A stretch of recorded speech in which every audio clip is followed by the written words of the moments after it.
You are standing in a room full of people, and somewhere beneath your ribs, a quiet calculation is running. Do they like me? Am I saying enough? Am I saying too much? You want to be liked, not for status, but because being seen is safety. And you've been told there's a trick, a simple one, a hack. But what if the real mechanism isn't about impressing anyone at all? Think about the last conversation where you tried too hard. You leaned in, you smiled at the right moments. You curated your next sentence while they were still finishing theirs. It felt like work because it was. Your brain was running a social calculus. Did that land? Should I say more? And the more you calculated, the less present you became. You left the conversation drained, and you couldn't shake the feeling that they left it indifferent.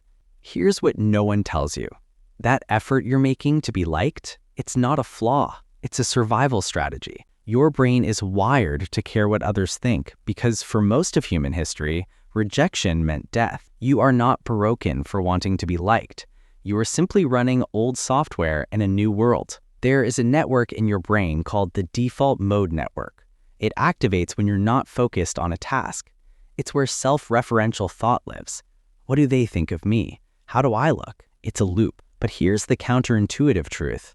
People don't fall in love with the person who performs confidence. They feel safe around the person who stops performing. When you stop managing their perception, you give their brain something rare, permission to do the same.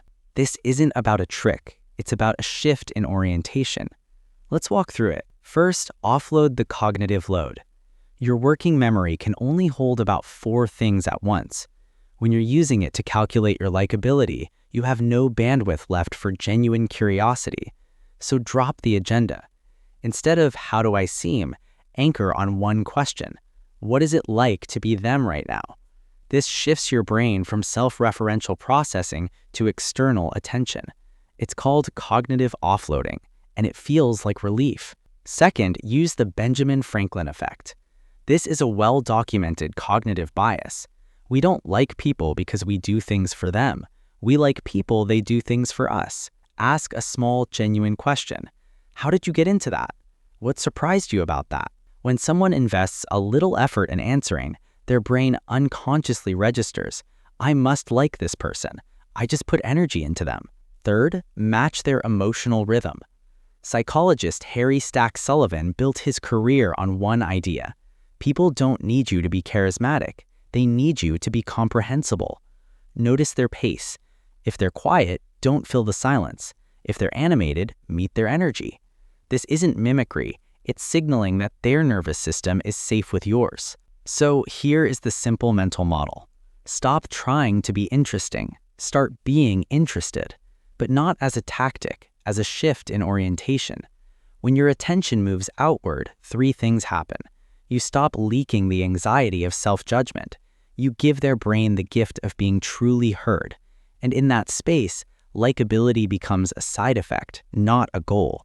You don't need to be the most memorable person in the room. You need to be the one where they felt seen. That is not a trick. It is an offering. And the beautiful paradox is this. The moment you stop trying to earn their approval, you give them something they can finally trust.